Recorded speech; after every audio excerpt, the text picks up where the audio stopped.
बिस्मिल्लाहिर्रहमानिर्रहीम, अस्सलाम वालेकुम। आज हमारा एंटी टेस्ट का जो नजर सेशन है उसका लेक्चर नंबर 28 होगा।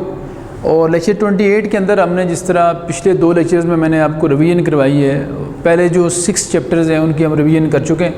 हर चैप्टर से हम 2 या 3 MCQs पिक करते हैं और अच्छे MCQs होते हैं जो इम्पोर्टेंट भी होते हैं, और उसके साथ साथ ये है कि वो पूरे चैप्टर को कवर भी कर रहे होते हैं। तो आज भी मैंने जो रिवीजन करनी है हमने आज वो 7, 8 और 9 इन 3 चैप्टर्स की कोशिश में करूँगा कि 9 से 14 तक जो ट्रिग्नोमेट्री का पूरा पोर्शन है उसमें से 3, 4 या 5 क्वेश्चंस करके हम ये पूरा जो फर्स्ट ईयर का कोर्स है इसको रिवाइज़ कर लें। तो इनिशियली चैप्टर 7 के मैंने 2-3 क्वेश्चन लिखे हैं। चैप्टर 7 के अंदर हम चूँकि परमुटेशन, कम्बिनेशंस और प्रोबेबिलिटी के टॉपिक पढ़ रहे होते हैं, तो पहला एक क्वेश्चन परमुटेशन से रिलेटेड है। How many other words can be formed from the letters the word object using all letters और विदाउट रेपिटिशन। वर्ड्स वाले केस में यूजुअली रेपिटिशन अलाउ नहीं होती। अब आप देखें कि अगर वैसे बात की जाए, जो एक सिंपल सा टूल होता है कि अगर सारे लेटर्स यूज़ किए जाएँ तो ऑब्जेक्ट के अंदर टोटल आपके पास जो लेटर्स यूज़ हो रहे हैं वो 6 हैं, O, B, J, E, C और T। तो अगर कोई कंडीशन ना लगाई जाए तो ये सारे यूज़ करने से 7 फैक्टोरियल हमारा आंसर आता है।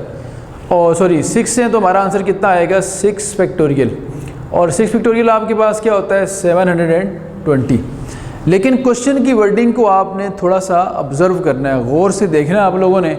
अब आप देखिए इसमें बात की गई है हाउ मैनी अदर वर्ड्स। ये बड़ी टेक्निकल बात है, ये पूरे क्वेश्चन का सिनेरियो बदल देगी। अगर तो उसने ये कहा होता कि हाउ मैनी वर्ड्स, तो फिर तो हम कहते हैं टोटल बनते हैं 720 इन तीनों इन 6 लेटर से। लेकिन जब उसने अदर का वर्ड यूज़ किया तो ये जो 720 हमने बनाए हैं इसमें इस तरह के बहुत सारे वर्ड्स होंगे, उनमें से एक ऑब्जेक्ट खुद भी होगा। तो जब उसने अदर का वर्ड यूज़ किया इसका मतलब है कि वो इसके अलावा पूछ रहा है। तो 720 टोटल हैं, एक ये वाला इसको आप माइनस कर दें तो बाकी बच जाएंगे 719। So the correct option is 719।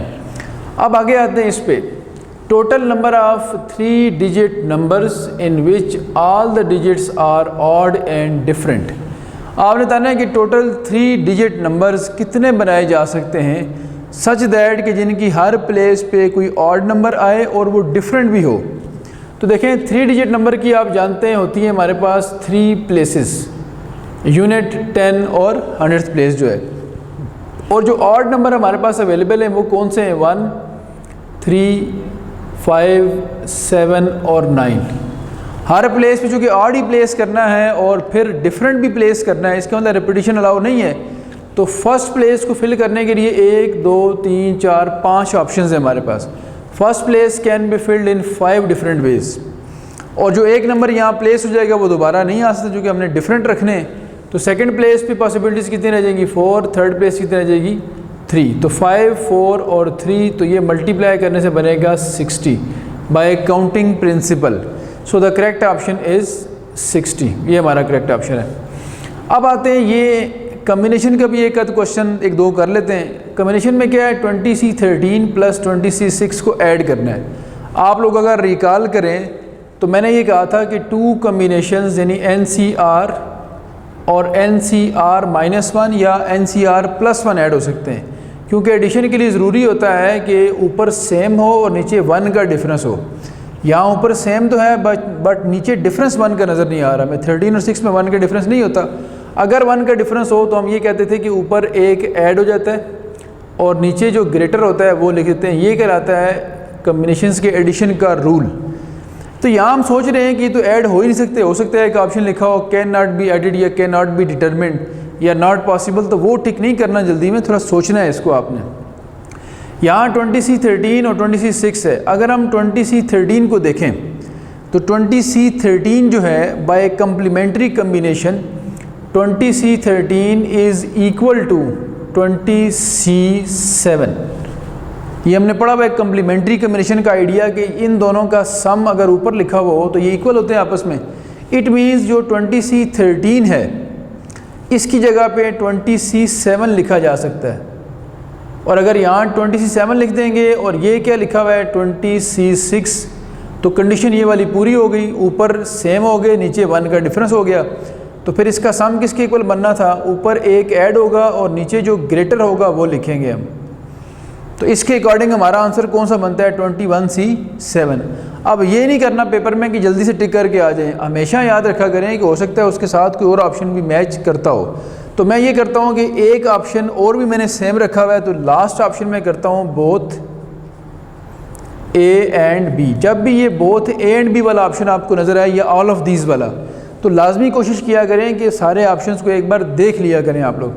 अगर 21C7 हमारा आंसर बन चुका है तो 21C14 भी 21C7 के बराबर ही होता है। क्यों बराबर होता है, क्योंकि 14 और 7 का सम 21 बनता है, तो ये भी कम्प्लीमेंट्री कम्बिनेशन से इक्वल है।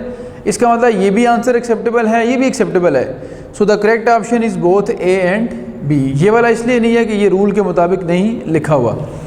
लें जी, हमने 2 क्वेश्चन परमुटेशन के और 1 कम्बिनेशन का किया। एक आध अगर कम्बिनेशन का और कर लें हम तो ये हमारा टॉपिक क्लियर हो जाएगा। फिर 1-2 हम कर लेंगे प्रोबेबिलिटी के, ताकि चैप्टर 7 हमारा हर लिहाज से कंप्लीट हो जाए। अच्छा जी, अब मैंने एक क्वेश्चन रखा है, value of NPR divided by R factorial आपने बताना है।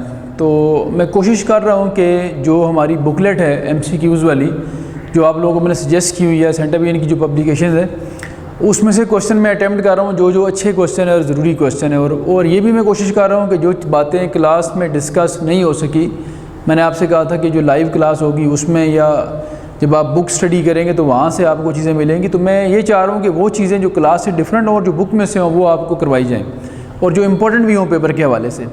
अब ये देखने में बड़ा अजीब सा क्वेश्चन है कि समेशन का तो मतलब आप समझते हैं सम है, और R की वेरिएशन 0 से लेकर n तक है। R को 0, फिर 1, फिर 2 और अप टू 1 n पुट करेंगे आप। लेकिन ये फ्रैक्शन आपको अजीब सी लग रही हो कि इसका मीनिंग क्या बनता है। तो मैं थोड़ा सा आपको रिकॉल करवा दूँ। एक छोटा सा पॉइंट हम अगर नोट कर लें कि NCR जो है, इसको अगर R फैक्टोरियल से मल्टीप्लाई किया जाए तो ये बनता है NPR के बराबर। की लेक्चर के दौरान हमने रिज़ल्ट पढ़ा था। इसी रिज़ल्ट को देखते हुए हम अगर R फैक्टोरियल को यहाँ ला के डिवाइड कर दें तो NCR जो है ये NPR divided by R factorial के बराबर है। सो ये जो लिखा हुआ नज़र आ रहा है ये इनडायरेक्टली NCR लिखा हुआ है। तो मैं अगर इसकी जगह पे जो इसका प्रॉपर रिज़ल्ट है वो लिख दूँ तो ये बनेगा NCR, और R वेरी कर रहा है 0 से लेकर कहाँ तक, n तक। अब समेशन का मीनिंग आप सारे समझते हैं क्या होता है कि सम करना है, और कहाँ से करना है, NC0, R को पहले 0 पुट करें, NC0 plus NC1 plus NC2 and so on. तो अल्टीमेटली देखा जाए तो ये लिखा हुआ है NC0 से लेकर NCn तक का सम, जिसे हम कहते हैं सम ऑफ बाइनोमियल कोएफिशिएंट्स, और ये होता है 2 रेज़ टू पावर n के बराबर। तो जो करेक्ट ऑप्शन होगा वो हमारा ये होगा। मैं यहाँ रिकॉल भी करवा दूँ आप लोगों को कि ये रिज़ल्ट हुआ करते जब हम पुट करेंगे तो ये क्या बनेगा, NC0 NC1, फिर वेरिएशन 0 से लेकर n तक है, NC2, और करते करते लास्ट होगा NCn, और ये होता है 2 रेज़ टू पावर n के बराबर। इस बेस पे हमने इसका आंसर लिख दिया 2 रेज़ टू पावर n। यहाँ तक क्लियर होगी सब लोगों को बात भी। अब हम आते हैं क्वेश्चन प्रोबेबिलिटी के भी कर लेते हैं। कॉइन्स वाले क्वेश्चन चूँकि बहुत कम डिस्कस हुए थे लेक्चर के दौरान, तो मैंने यहाँ एक क्वेश्चन कॉइन्स वाला रखा है ताकि ये भी आपका आइडिया रिवाइज हो जाए। 4 कॉइन्स अगर टास्क की जाएँ साइमल्टेनियसली तो जो नंबर ऑफ़ सैम्पल पॉइंट्स बनते हैं, चूँकि एक कॉइन के लिए कितने होते हैं, 2 हेड और टेल, 2 दफ़ा करेंगे 2 × 2 4, पॉसिबिलिटीज़ हर बार मल्टीप्लाई होकर बढ़ती हैं। तो 2 दफ़ा मल्टीप्लाई करेंगे 4, 3 दफ़ा मल्टीप्लाई करेंगे 8, 4 दफ़ा जब कॉइन टॉस होगी तो ये पॉसिबिलिटी 2 रेज़ टू पावर 4 16 बनेगी। इसका मतलब है कि 4 कॉइन्स अगर टॉस्ट हों एक ही वक्त में, या आप यूँ कह लें कि एक कॉइन को 4 टाइम टॉस किया जाए, दोनों तरह से पॉसिबिलिटीज़ कितनी बनती हैं, 16। अब वो अगर पूरी वो स्पेस बनाना शुरू करें, मैं रफ सा आपको आइडिया देता हूँ। स्पेस अगर हम बनाएं तो वो तो यूँ बननी थी कि यहाँ आपने नंबर लिखने थे 1 2 3 अप टू सो ऑन, कहाँ तक लिखना था, 16 तक। ये पॉसिबल नहीं है हमारे लिए, फिजिबल नहीं है एंटी टेस्ट में। और यहाँ लिखनी थी आपने आउटकम्स। तो जो हमारी आउटकम्स हैं उसमें पहले क्या आना था, देखें ये सारे आएंगे हेड हेड हेड, चारों इसमें हेड आ जाएंगे। फिर इसी तरह से हम यहाँ अगर देखें तो 8 टाइम्स हेड 8 टाइम टेल, फिर 4 टाइम हेड 4 टाइम टेल, इस तरह लिखना शुरू कर दें तो ये हमारा अच्छा खासा टाइम ज़ाया होगा और हमें फिर भी आंसर तक अप्रोच मुश्किल मिलेगी, टाइम कम है हमारे पास। हम अगर फाइंड करना चाह रहे हैं probability that at least 1 head occurs, कम से कम एक हेड आए। आप एक बात नोट करें कि अगर पहली रो में सारे हेड होंगे तो लास्ट जो रो होगी इसमें सारे के सारे क्या आ जाएंगी, टेल्स। इस आखिरी ऑप्शन को छोड़ के ये जो बाकी 15 आउटकम्स होंगी हमारी, ये वो होंगी कि जिनमें कम से कम एक हेड ज़रूर होगा। इसका मतलब क्या हुआ कि जब अगर वो एटलीस्ट 1 हेड की बात करता है तो सिर्फ एक ऑप्शन जिसमें सारे टेल होंगे उसको छोड़ के बाकी सब में कम से कम एक हेड होता है। तो इसका शॉर्टकट ये बन गया कि जब भी वो हमें एटलीस्ट 1 हेड या एटलीस्ट 1 टेल का कहे तो हम टोटल में से सिर्फ एक पॉसिबिलिटी कम किया करेंगे और बाकी लिख दिया करेंगे। तो टोटल अगर 16 पॉसिबिलिटीज़ हैं, एक लेस कर दें, पीछे कितनी रहेगी 15। सो प्रोबेबिलिटी जो हमने फाइंड करनी थी, प्रोबेबिलिटी ऑफ एटलीस्ट 1 हेड, ये क्या बनेगी आपके पास, ये बनेगी आपके पास टोटल 16 है, एक लेस करें तो 15 और टोटल जो आउटकम्स हैं वो कितनी है 16। तो इसकी फेवर में 15 होंगे ये सारे, तो 15 आउट ऑफ 16 बन जाएगी इसकी हमारे पास प्रोबेबिलिटी। तो ये हमारा करेक्ट ऑप्शन हो जाएगा। अब प्रोबेबिलिटी और ये कंप्लीट करने के बाद चैप्टर 8 की तरफ आते हैं, बाइनोमियल सीरीज़, बाइनोमियल थ्योरम और मैथमेटिकल इंडक्शन। एक आध ये 2 क्वेश्चन उसकी भी कर लेते हैं ताकि वो भी रिवीजन हो जाए, फिर हम चलेंगे ट्रिग्नोमेट्री की तरफ। अच्छा जी, 2 क्वेश्चन मैंने लिखे हैं, बल्कि 3 लिख दिए हैं मैंने चैप्टर 8 के आप लोगों के सामने, ताकि इसकी भी रिवीजन हो जाए आप लोगों की। पहला लिखा है मैंने, the term independent of x in the expansion of x cube minus 3x square power 9। Lecture के दौरान आपने देखा था हमने इसकी एक ट्रिक पढ़ी थी, एक शॉर्ट ट्रिक कि आप कैसे वो टर्म लोकेट कर सकते हैं। वैसे अगर ओपन किया जाए तो 9 पावर का मतलब है कि इसकी 10 टर्म्स बनेंगी और फिर सिंप्लीफाई करने के बाद ट्रेस करना कि कौन सी टर्म है जिसमें x नहीं है, ये अच्छा खासा लेंथी प्रोसेस है और इसमें आपका अच्छा खासा टाइम ज़ाया होता है। तो हमने शॉर्टकट इसका ये बनाया था कि सबसे पहले तो ये देखते हैं कि जब इसको एक्सपेंड करेंगे तो जो सबसे पहली पावर आपके सामने आएगी वो कौन सी होगी। जो सबसे पहली पावर हमारे सामने आएगी वो x क्यूब पावर 9 होगी। x क्यूब पावर 9 का मतलब है x पावर 27 बन जाएगा। ये हम सिर्फ x लिख रहे हैं जस्ट आइडियलाइज़ करने के लिए, आइडिया लेने के लिए कि कहाँ पे हमारा रिक्वायर्ड टर्म का कोफिशिएंट बनेगा। अब 27 तो ये बन गया। फिर आप लोगों को याद होगा मैंने कहा था कि इन दोनों पावर्स को ऐड करते हैं, 3 और 2 को ऐड करें कितना बनेगा 5। हर बार वो पावर लेस होगी। 27 में से 5 लेस करें तो कितना आ जाएगा 22, और इसमें से 5 लेस करें तो आपके पास आ जाएगा 17। फिर 5 लेस करें तो आपके पास आ जाएगा 12, और फिर 5 लेस करें तो आपके पास आ जाएगा कितना 7, और फिर 5 लेस करें तो आपके पास आ जाएगा 2। अब देखें 27 हो गया, 22 हो गया, 5 लेस करते आ रहे हैं हम और करते करते हम 2 तक पहुँचे। 2 में से 5 लेस करें तो आ जाता है -3। अब x पावर 2 और x पावर -3 के दरमियान में कहीं पे x पावर 0 आना था। x पावर 0 क्यों हम कह रहे हैं कि जो टर्म इंडिपेंडेंट ऑफ x होगी उसमें x पावर 0 होगा। तो इस सीक्वेंस के अंदर तो कहीं भी हमें x पावर 0 नहीं मिली। इसका मतलब है कि इसको एक्सपेंड कर दिया जाए तो कहीं भी आपको टर्म इंडिपेंडेंट ऑफ x नहीं मिलेगी। So the required answer is none. इसका नन ऑप्शन है कि यानी कि कोई टर्म ऐसी एग्जिस्ट नहीं करती। ये भी हो सकता है कि लिखा हो नॉट पॉसिबल या कैन नॉट बी डिटरमिन्ड। अब हम आते हैं इस पे, sum of coefficient in the expansion of 2 - 3x power 7। अब 2 तरह के क्वेश्चन होते हैं, ये गौर से आपने पढ़ने होंगे, जल्दी में आपने आंसर टिक नहीं करना। सम ऑफ बाइनोमियल कोफिशिएंट का मीनिंग डिफरेंट है और सम ऑफ कोफिशिएंट सिर्फ लिखा हुआ है, बाइनोमियल का वर्ड यूज़ नहीं हुआ। इसका मतलब है जितने भी कोफिशिएंट्स हैं उन सब का सम निकालना है। तो बाइनोमियल का सम तो होता है 2 raised to power n, यहाँ n कितना है 7, तो 2 raised to power 7 होता है बाइनोमियल कोफिशिएंट्स का सम। लेकिन चूँकि यहाँ उसने बाइनोमियल का वर्ड यूज़ नहीं किया तो सारे जो कोफिशिएंट्स आएंगे जो इस 2 और इस -3 की वजह से भी साथ अटैच होंगे उन सब का सम निकालना है।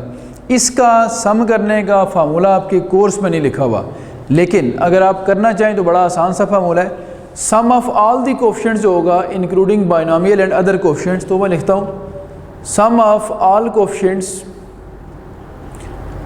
ये आपके पास इक्वल होता है इन दोनों का, ये 2 और -3 का सम करें, 2 - 3 और उसकी जितनी पावर है वो पावर ऊपर लिख दें। तो 2 - 3 -1 पावर 7 करें, -1 की ऑड पावर -1 आंसर ही देती है। सो द करेक्ट ऑप्शन इज़ -1। और स्टूडेंट्स जल्दी में ये टिक कर रहे होते हैं आमतौर पे। तो ये भी एक इंपॉर्टेंट क्वेश्चन था आप लोगों के लिए। आगे चलते हैं, coefficient of x power n in the expansion आपके पास ये लिखी हुई है। अब ये खुद देखा जाए तो 1 - x square cube up to infinity है। 3 डॉट्स का मतलब अप टू इन्फिनिटी होता है और उसकी पावर कितनी है 2। तो ये तो बात बड़ी क्लियर है, हमें नज़र आ रही है कि इस एक्सपेंशन का जो सम है वो जो इसकी एक्सपेंशन की शॉर्ट फॉर्म या प्रॉपर एक्सपेंशन है वो जब तक नहीं होगी हम इसको नहीं सॉल्व कर सकते। आप ये करें, आप लोगों को याद होगा मैंने कुछ सीरीज़ आपको याद करवाई थी। ये 1 - x x square x cube अगर इसको ऑब्ज़र्व किया जाए, मैं यहाँ लिखता हूँ आप लोगों के सामने, तो ये असल में सीरीज़ होती है 1 + x पावर -1 की, जिसको हम कहते हैं 1/1 + x। ये बनती है हमारे पास 1 - x + x स्क्वेयर और -x cube and so on. तो इसका मतलब ये सारी जो सीरीज़ है इसकी कम्पैक्ट फॉर्म ये है। सो इसकी जगह पे अगर हम लिखना चाहें तो ये बनेगा, ब्रैकेट के अंदर बनेगा 1 + x पावर -1 और होल ऊपर क्या था, स्क्वेयर। तो ये अल्टीमेटली बन गया 1 + x पावर -2। अब ये आपके लिए बड़ा सिंपल सा काम है, ये भी मैंने आपको याद करवाई थी सीरीज़। ये बनती है आपके पास 1 - 2x + 3x square -4x cube and up to so on. ये बायनॉमियल से एक्सपेंड भी कर लें, 1 + nx + n × n - 1/2 फैक्टोरियल, जो प्रॉपर एक फार्मूला होता है उसका। आपने देखना है कि इस स्क्वेयर की अल्टीमेट फॉर्म ये बनती है और कोफिशिएंट बताना है आपने x पावर n का। तो ज़रा ऑब्ज़र्व करें कि x पावर 1 का कोफिशिएंट कितना है, -2, x पावर 2 का कोफिशिएंट कितना है 3, x पावर 3 का कितना है -4। जितनी x की पावर है उससे एक ज़्यादा कोफिशिएंट है। इसका मतलब है ये हुआ कि अगर x की पावर 2 होगी तो कोफिशिएंट होगा 2 + 1 यानी 3। अगर x की पावर 3 होगी तो कोफिशिएंट होगा 4। तो अगर x की पावर n होगी तो कोफिशिएंट होगा n + 1, उससे एक ज़्यादा। अब n + 1 वाले ये ऑप्शन हमें नज़र आ रहा है, एक ही ऑप्शन है ऐसा। अगर ऐसे दो ऑप्शंस हों तो फिर हम कैसे आइडेंटिफाई करेंगे वो भी देख लें आप लोग। ये जो साथ लिखा हुआ है माइनस, जब x की पावर ऑड होती है तो साथ माइनस आता है, इवन हो तो प्लस आता है, ऑड हो फिर माइनस। तो जो -1 पर n लिखा हुआ है ये उस माइनस साइन को जनरेट करेगा। इवन पावर आएगी तो ये प्लस कर देगा, ऑड आएगी तो ये क्या कर देगा, minus. So the correct option is B option. अब ये हमारा चैप्टर 8 तक का रिवीजन का काम हो गया। आज हमने 7 और 8 चैप्टर को रिवाइज़ किया। देखते हैं अगर हमारे पास टाइम थोड़ा सा आया तो चैप्टर 9 के भी 1-2 क्वेश्चन लिख के उसको भी रिवाइज़ कर लेते हैं। अच्छा जी, मैंने चैप्टर 9 और 10 के कुछ मिक्स MCQs लिखे, चूँकि टाइम हमारे पास कम है। मैं चाह रहा हूँ कि एक बार हर तरह से हम इसको रिवाइज़ कर लें। तो 4 मैंने यहाँ क्वेश्चंस लिखे हैं और कोशिश की है कि अच्छे क्वेश्चंस हों और जिनमें कोई टेक्निकल बात आपको समझाई जा सके और जो पेपर के हवाले से MCQs इंपॉर्टेंट भी हों वो हमने यहाँ डिस्कस किए हैं। पहला लिखा है मैंने कि अगर sin theta plus cos theta 1/3 होगा तो sin theta into cos theta क्या होगा। ये बड़ी इंपॉर्टेंट बात है कि सम आपको दिया हुआ है sin cos का और आपसे प्रोडक्ट पूछा जा रहा है कितना होगा। आप लोगों ने जो सम टू प्रोडक्ट फार्मूले पढ़े हैं वो इस तरह से अप्लाई हो ही नहीं सकते, जो कि साइन के साथ साइन होता है, cos के साथ cos होता है। तो ये साइन के साथ cos लिखा हुआ है, यानी दोनों डिफरेंट फंक्शंस हैं। इसके पीछे टेक्निक कौन सी यूज़ होनी है वो देख लेते हैं। टेक्निक ये यूज़ होगी हमारे पास, देखें अगर हम इसको इस वाली टर्म का स्क्वायर करें तो क्या बनेगा, देखें आपके पास साइन थीटा और cos का स्क्वायर होगा, sine square theta plus cos square theta और प्लस होगा 2ab से 2 साइन थीटा cos थीटा और राइट पे बनेगा 1/3 का स्क्वायर 1/9। अब ये आपके पास क्या होता है 1, इसको 1 को इधर शिफ्ट कर दें राइट साइड पे तो 2 साइन थीटा cos थीटा ये बन जाएगा आपके पास 1/9 - 1, जो कि अल्टीमेट बनेगा -8/9। फिर फर्दर मोर आपको साइन थीटा cos थीटा चाहिए तो 2 यहाँ से यहाँ ला के डिवाइड कर देंगे तो 2 4 8 होगा और -4/9 जो होगा वो इसका करेक्ट ऑप्शन होगा। So the correct option is C. तो ये लॉजिक थी कि सम के थ्रू आपने कैसे फाइंड करना है प्रोडक्ट। अच्छा जी, the greatest possible value of sine x cos x is. अब फिर again sine x cos x का प्रोडक्ट आ चुका है और प्रोडक्ट की ग्रेटेस्ट पॉसिबल वैल्यू बतानी है आपने। सबसे पहले तो ये देखें कि अगर सिर्फ साइन cos की बात की जाए तो सारे आप जानते होंगे कि साइन x और cos x दोनों बाउंडेड फंक्शंस हैं। बाउंडेड मीन जिनकी रेंज बाउंडेड हो। साइन और cos की रेंज -1 और 1 के दरमियान में रहती है। इसका मतलब साइन x की जो ग्रेटेस्ट पॉसिबल वैल्यू है वो 1 है और साइन x के साथ cos x की भी जो ग्रेटेस्ट पॉसिबल वैल्यू वो कितनी है 1। अब यहाँ मसला ये आ रहा है कि ये दो फंक्शंस का लिखा हुआ है प्रोडक्ट। तो यहाँ स्टूडेंट्स कंफ्यूज हो रहे हैं, वो सोचते हैं साइन की भी 1 है cos की भी 1 है तो 1 × 1 1 लिख के आ जाते हैं। हालांकि आपने ये देखना है कि अगर ये साइन x cos x है तो क्या ये सिंगल फंक्शन में कन्वर्ट हो सकता है। तो वो हम आसानी से कर सकते हैं। वो कैसे, देखें एज ये जो साइन x है इन टू कॉज एक्स। अगर इसको 2 से मल्टीप्लाई और डिवाइड किया जाए, 2 से मल्टीप्लाई और डिवाइड किया जाए तो ये 2 sin x cos x एक सिंगल फंक्शन बन जाता है जिसको हम कहते हैं sin 2x। अब आप देखें कि sin 2x में एंगल डबल हुआ है ना, एंगल से रेंज पे यानी मैक्सिमम मिनिमम वैल्यू पे कोई फ़र्क नहीं पड़ता। एंगल जो है वो सिर्फ इफ़ेक्ट करता है पीरियोडिसिटी को। तो अगर 2x भी हो गया तो इससे रेंज पे कोई फ़र्क नहीं पड़ेगा। इस sin x की जो रेंज है वो sin 2x और sin x की बराबर ही होगी, यानी इसकी अपर मोस्ट वैल्यू आएगी 1 और लोअर मोस्ट जो लीस्ट वैल्यू वो कितनी आएगी -1। अब इससे मल्टीप्लाई क्या हो रहा है 1/2। ये देखें, मैं ये कह सकता हूँ कि 1/2 है और इसके साथ sin x का जो इंटरवल है वो -1 से 1 तक आंसर देगा। जब इससे 1/2 मल्टीप्लाई हो रहा है तो ये इंटरवल बन जाएगा -1/2 से लेकर +1/2 तक। इसका मतलब है अपर मोस्ट वैल्यू इसकी बनेगी हाफ यानी 1/2 और लीस्ट बनेगी -1/2।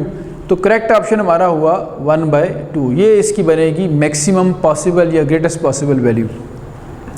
अच्छा जी, अब हम आते हैं इस पे, थीटा अगर 18 डिग्री है तो बताना है कि कौन सी फिर स्टेटमेंट ट्रू है। थीटा 18 डिग्री हुआ तो आप देखें हर ऑप्शन में 3 और 2 के मल्टीपल लिखे हुए थीटा के। तो अगर थीटा 18 हुआ तो 3 थीटा बनेगा कितना आपके पास 54 डिग्री, ये क्या बन गया 3 थीटा, और 2 थीटा आपके पास बनेगा 36 डिग्री।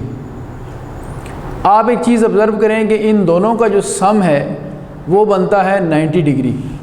जब भी दो एंगल के सम 90 हो तो साइन काज के, टेन काट के, सीकेंड कोसीकेंड के बराबर आंसर देता है। तो इसका मतलब ये हुआ कि साइन 3 थीटा काज 2 थीटा के इक्वल आंसर देगा। जब इक्वल होगा तो दोनों का जो डिफरेंस है वो कैंसिल हो जाएगा, क्योंकि दोनों की वैल्यू इक्वल है, एक पॉजिटिव और एक नेगेटिव।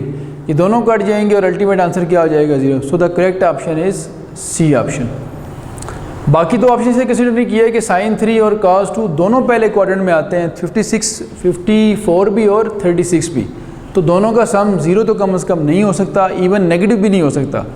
आगे चलते हैं, इसमें मैंने ये लिखा है 4th नंबर पे domain of cot 3x। cot 3x की डोमेन आपने बतानी है। cot आप जानते हैं कि कैसा फंक्शन है जो हर उस एंगल पे अनडिफाइंड हो जाता है जहाँ साइन 0 हो। चूँकि cot होता है cos डिवाइडेड बाय साइन, तो इसका डिनोमिनेटर जो है वो डोमेन को डिस्टर्ब कर रहा होता है। डोमेन में हमने लिखनी वो वैल्यूज़ होती हैं जिन पे फंक्शन डिफाइंड रहे। तो साइन अनडिफाइंड, साइन जहाँ जहाँ 0 होगा वो cot को अनडिफाइंड करता जाएगा। तो ये देखना है कि ये सिर्फ cot x नहीं है, ये cot 3x है। अगर सिर्फ cot x होता तो cot x की जो डोमेन होती है वो ऑल रियल नंबर्स -n पाई होती है। चूँकि n पाई का मतलब है पाई के सारे इंटीजर मल्टीपल, पाई के सारे इंटीजर मल्टीपल्स पे साइन 0 होता है और साइन 0 होने की वजह से वो cot को अनडिफाइंड कर रहा होता है। लेकिन अगर इसमें x की जगह 3x लिखा हुआ आ गया या कोई भी नंबर एंगल में मल्टीप्लाई या डिवाइड हुआ तो वो इफ़ेक्ट करता है डोमेन के ऊपर। कोई नंबर बाहर अगर मल्टीप्लाई डिवाइड जिस तरह यहाँ 1/2 हो रहा था वो इफ़ेक्ट करता है रेंज के ऊपर। तो इसका मतलब हमें समझ आ गई बात कि अगर ये 3x लिखा हुआ एंगल में तो ये डोमेन को डिस्टर्ब करेगा। पहले डोमेन थी r - n पाई, अब आपने रिवर्स करना है। अगर 3 यहाँ मल्टीप्लाई हुआ है तो इस कंडीशन के साथ 3 को डिवाइड कर देना आप लोगों ने, तो ये बनेगी r - n पाई बाय 3। जो यहाँ मल्टीप्लाई वो वहाँ डिवाइड कर दें, जो यहाँ डिवाइड वो यहाँ मल्टीप्लाई कर दें। तो डोमेन इसकी क्या बनी r - n pi by 3। So the correct option is beta option यानी बी ऑप्शन। तो ये कुछ क्वेश्चन 9 और 10 चैप्टर के मैंने मिक्स रखे थे ताकि इसकी आपकी रिवीजन हो जाए। अब एक आध क्वेश्चन 11 चैप्टर और फिर उससे ऑनवर्ड 12, 13, 14 तक भी हमने करना था। 11 के एक आध क्वेश्चन करते हैं जो ताकि रिवीजन हमारी हो जाए, और टाइम हुआ तो फिर हम 12, 13, 14 के भी एक एक क्वेश्चन कर लेंगे ताकि हमारा जो बुक है वो एक बार पूरी तरह बुक रिवाइज हो जाए आप लोगों की। अच्छा जी, अब मैंने ट्रिग्नोमेट्री के जो रिमेनिंग पोर्शन था चैप्टर 11, 12, 13, 14 इससे कुछ क्वेश्चन लिखे हैं ताकि हम इसको एक ही गो में वाइंड अप कर लें, कंप्लीट कर लें। पहला लिखा है मैंने कि period of sin 2x plus cos 3x is. आप जानते हैं कि आपके कोर्स में सम और डिफरेंस वाले पीरियड नहीं है, सिर्फ जो सिंगल फंक्शन है साइन काज, टेन काट, सीकेंड कोसेकेंड उनके पीरियड पूछे गए हैं। लेकिन ये भी आपके लिए इंपॉर्टेंट बात थी कि ये आपको सिखाई जाए, क्योंकि एंटी टेस्ट में बाज़ दफ़ा आपकी बुक के जो टॉपिक्स हैं उनसे हट के भी क्वेश्चन पेपर में आते हैं। तो sin 2x और cos 3x ये जो दो लिखे हुए हैं आपके पास, इन दोनों का अगर पीरियड फाइंड करना है तो आप ये देखें कि जो एंगल के मल्टीपल हैं 2 और 3, इनका एलसीएम कितना है। तो 2 और 3 का एलसीएम कितना बनता है आपके पास 6। अगर मैं सिर्फ आपसे sin 2x का पीरियड पूछूं तो आपने पढ़ा हुआ है, लेक्चर में मैंने आपको शॉर्टकट बताया हुआ है कि वो होता है 2π/2। और अगर मैं सिर्फ sin या cos 3x का पूछूं तो वो होता है 2π/3, क्योंकि जो नंबर एंगल में मल्टीप्लाई होता है वो हम उसके ओरिजिनल पीरियड से डिवाइड कर रहे होते हैं। तो लेकिन जब ये दो आ जाएंगे सम या डिफरेंस आ गया तो आपने 2 और 3 दोनों का देखना है एलसीएम कितना है 6, और फिर जो sin cos का ओरिजिनल पीरियड होता है उसको 6 से डिवाइड कर देना है। तो हमारा आंसर कितना आएगा 2π/6। तो 2π/6 जब आप करेंगे तो अल्टीमेटली कितना आंसर मिलेगा, जैसे ये देखें 2π/6, तो अल्टीमेटली आपको आंसर मिलना है π/3। तो यहाँ मैंने करेक्शन कर देनी है। ये जो सेकंड वाला ऑप्शन है इसको हम करते हैं π/3, तो ये हो जाएगा हमारा करेक्ट ऑप्शन। अब हम आ जाते हैं इस पे। If in a triangle ABC alpha अगर 105 डिग्री और बीटा कितना है 15 डिग्री, तो आपने बताना है कि a-b/a+b की रेशो कितनी बनेगी। अब ये चैप्टर 12 का क्वेश्चन है, और इस तरह का अगर आप थोड़ा सा आइडिया आपके माइंड में हो, मैंने आपसे कहा था कि जो फार्मूले आप पढ़ते हैं उनकी एप्लीकेशन के लिए MCQs आपको बुक में मिलेंगे। जो बुकलेट आप लोगों को मैंने सजेस्ट की थी MCQs वाली, वहीं से मैंने एक क्वेश्चन ये अटैम्प्ट किया है ताकि आपको ये फार्मूला अप्लाई करना और इसका यूज़ सिखाया जा सके। तो आप लोग रिकॉल करें कि इस तरह का फार्मूला tan का हुआ करता था। तो ये देखें tan के फार्मूले में a-b/a+b जो था ये हुआ करता था हमारे पास tan of alpha plus beta divided by 2, और tan ऑफ अगर ऊपर माइनस है तो tan अल्फ़ा माइनस बीटा/2 होता था यहाँ पे, और अगर नीचे प्लस है तो tan अल्फ़ा प्लस बीटा/2। अब अल्फ़ा और बीटा जब आप ऐड करते हैं तो 105 प्लस 15 करें तो 120 बनता है, और उसका हाफ़ करें तो 60 आ जाएगा, नीचे आ जाना है 60, और दोनों का डिफरेंस लें तो 90 आ रहा है, और अल्फ़ा माइनस बीटा/2 करें 90 का हाफ़ करें तो 45 आता है। तो tan 45 पे 1 होता है और tan 60 पे √3 होता है। तो करेक्ट ऑप्शन हमारा कौन सा हो जाएगा, ये वाला, ये इस रेशो का आंसर आ जाएगा हमारे पास। आगे चलते हैं जी। अब आ जाए हम एक ट्राइंगल, ये चैप्टर 12 का ही क्वेश्चन मैंने रखा है थोड़ा सा ताकि इसको भी आप सीख सकें कि ट्राइंगल के एरिया वगैरह के हवाले से ये था। ट्राइंगल ABC के अंदर हम कहते हैं कि एक इक्विलेटरल ट्राइंगल है ABC, और इसमें हर साइड की लेंथ जो है वो 6 है, यानी इक्विलेटरल ट्राइंगल की हर साइड की लेंथ कितनी है 6। आपने बताना है कि फिर स्मॉल r की वैल्यू क्या होगी। स्मॉल r आप जानते हैं डेल्टा/s होता है इन सर्कल का रेडियस, आपने कैलकुलेट करना है डेल्टा/s। तो मैं ज़रा आपको बता दूं कि डेल्टा जो होता है, ये भी आपको बात याद करवाई हुई है कि इक्विलेटरल ट्राइंगल का एरिया होता है √3a²/4। a होती है उसकी इक्वल लेंथ जो कि किसके इक्वल है 6 के।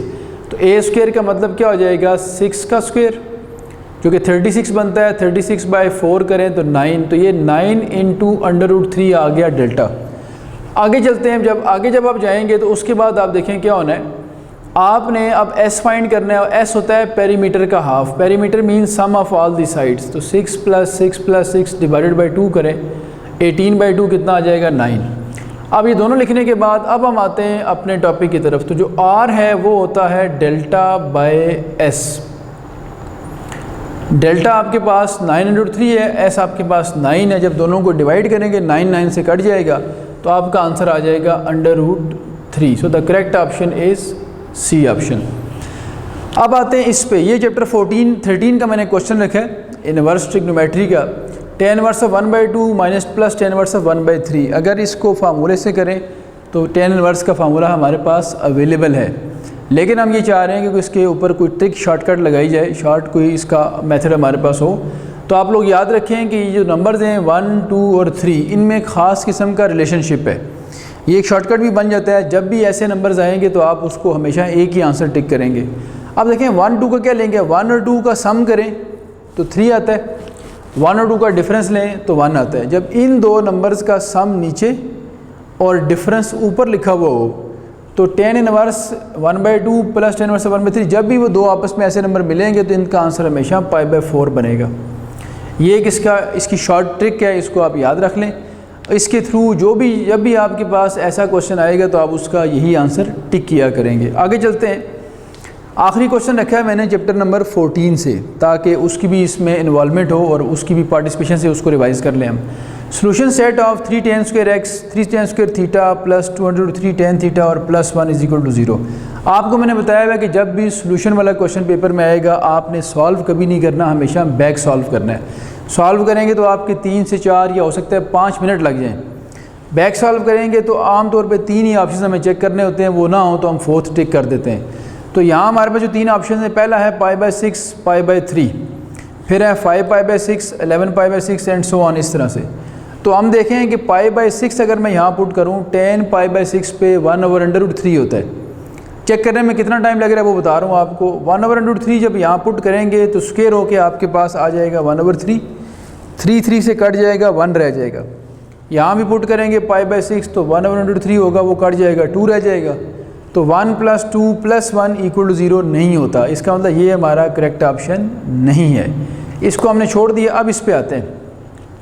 5π/6 जो होता है ये अगर सिंप्लीफाई करें तो ये 30 डिग्री का 5 टाइम्स है, इसको हम कह सकते हैं कि ये 150 डिग्री है। अब यहाँ चूँकि स्पेस कम है मेरे पास तो मैं इधर ऊपर इसको सॉल्व करके बताता हूँ आप लोगों को कि कितना टाइम लगेगा ऑप्शन चेक करने में हमें। तो ये देखें, मैं यहाँ चेक करके बताता हूँ आप लोगों को कि आप लोगों ने जो 5π/6 है, ये देखें 5π/6 अभी मैंने आपको कहा है कि ये असल में बनता है 30 का 5 times. 5π/6 is equal to basically 150 degree. और tan अगर 150 पे कैलकुलेट करना हो तो आप लोगों को मैंने एक लॉजिक समझाई थी कि tan 150 पे वही आंसर देगा जो tan 30 पे देता है, सिर्फ साइन का फ़र्क होगा। और tan 30 पे होता है 1/√3। तो इसका मतलब है tan 5/6 में आंसर कितना देगा, -1/√3। यहाँ पुट करें -1/√3, स्क्वायर होके वो 1/3 बन जाएगा। तो यूँ हो जाना है 3 × 1/3। फिर आप यहाँ पुट करेंगे tan 5π/6 तो वो आंसर देगा -1/√3। √3 से कैंसिल हो जाएगा और -2 जो है माइनस बाहर आके उसको -2 कर देगा और एंड में क्या लिखा हुआ था +1। तो चेक करने में देखें कितना टाइम लगा हमें, ये कैंसिल हो गया और ये बन गया 1 -2 + 1 = 0 और ये बात ट्रू है। इसका मतलब ये हुआ कि ये वाला 5π/6 इसको सेटिस्फाई कर रहा है। आगे रह गया 11π/6। तो अगर 11π/6 का बिहेवियर भी 5π/6 जैसा हुआ तो उसको हम चूज़ कर लेंगे। अब ये भी आपको बताऊं कि 11π/6 भी किस तरह रिजॉल्व हो सकता है। 11π/6 का मतलब क्या है कि π/6 30 है और 11π/6 का मतलब है 30 का 11 टाइम, जो कि बनता है 330। और आप जानते हैं कि अगर मुझे tan 330 पे कैलकुलेट करना हो तो 330 बेसिकली क्या होता है आपके पास 360 - 30। ये 90 का इवन मल्टीपल है, 90 का 4 टाइम्स है तो tan ही रहेगा, लेकिन क्वाड्रेंट 4th है तो ये इक्वल आएगा -tan 30 के। तो बिल्कुल वही चीज़ बन गई यहाँ पे भी। तो अगर वो सेटिस्फाई कर रहा होगा तो ये भी सेटिस्फाई करेगा। इसका मतलब है ये दोनों सेटिस्फाई करते हैं, तो दोनों अगर सेटिस्फाई कर रहे हैं तो यही हमारा करेक्ट ऑप्शन होगा फिर। तो आज मैंने कोशिश किया है कि रिवीजन में आपको बुक 1 तकरीबन मैंने कंप्लीट करवा दी है। हर चैप्टर के हमने रिप्रेजेंटेशन के लिए 2-2 3-3 क्वेश्चन चूज़ किए ताकि उसकी रिप्रेजेंटेशन हो। किसी का एक क्वेश्चन भी किया हमने। आज का लेक्चर हमारा रिवीजन के हवाले से बुक 1 आपकी कंप्लीट हो गई है। पहले हमने बुक 1 पूरी पढ़ी है, फिर उसको रिवाइज़ किया है, कुछ हिस्सा जूम वाली क्लास में डिस्कस हुआ हमारा। अब आपकी बुक 1 हर लिहाज से हर यूनिवर्सिटी के एंट्री टेस्ट के लिए क्लियर है। अब इंशाल्लाह हम जो नेक्स्ट लेक्चर होगा उसमें बुक 2 का स्टार्ट करेंगे। आज तक के लिए इतना काफ़ी है। अल्लाह हाफ़िज़।